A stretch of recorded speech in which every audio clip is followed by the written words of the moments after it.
नमस्कार प्रिय भाइयों और बहनों, स्वागत है अर्नेस्ट इंटरनेशनल मिनिस्ट्रीज में।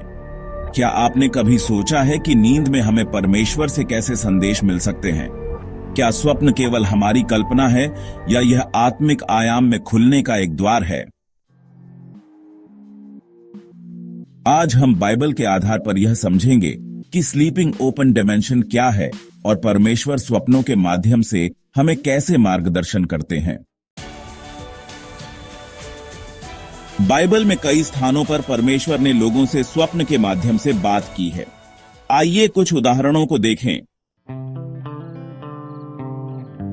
यूसुफ का स्वप्न, उत्पत्ति में 10:37।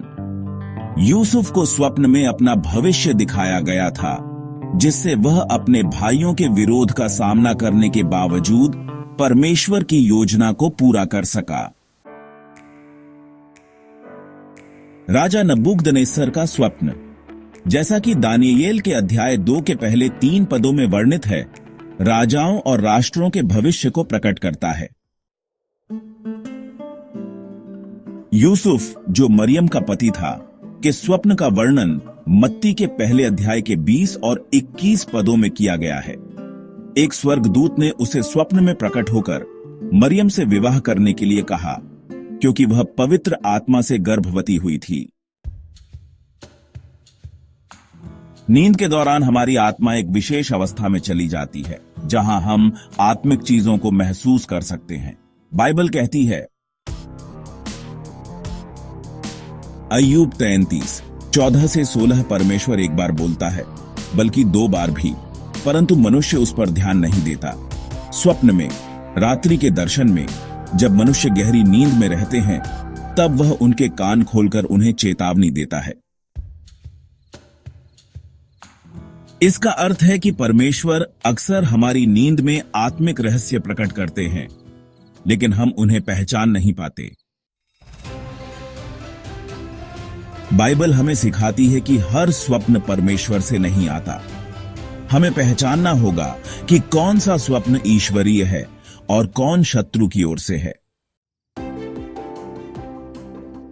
ईश्वरीय स्वप्न, ये वो स्वप्न होते हैं जो आपको भविष्य के लिए मार्गदर्शन देते हैं।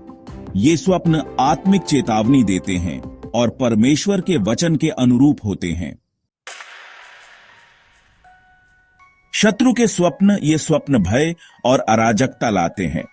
ये भ्रम और असमंजस उत्पन्न करते हैं और आपको परमेश्वर से दूर ले जाने का प्रयास करते हैं।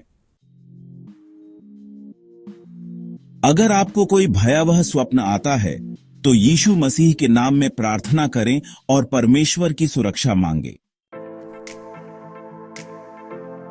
परमेश्वर के संदेशों को समझने के लिए हमें बाइबल में दी गई सीख को अपनाना चाहिए। प्रार्थना करें और पवित्र आत्मा से ज्ञान मांगे।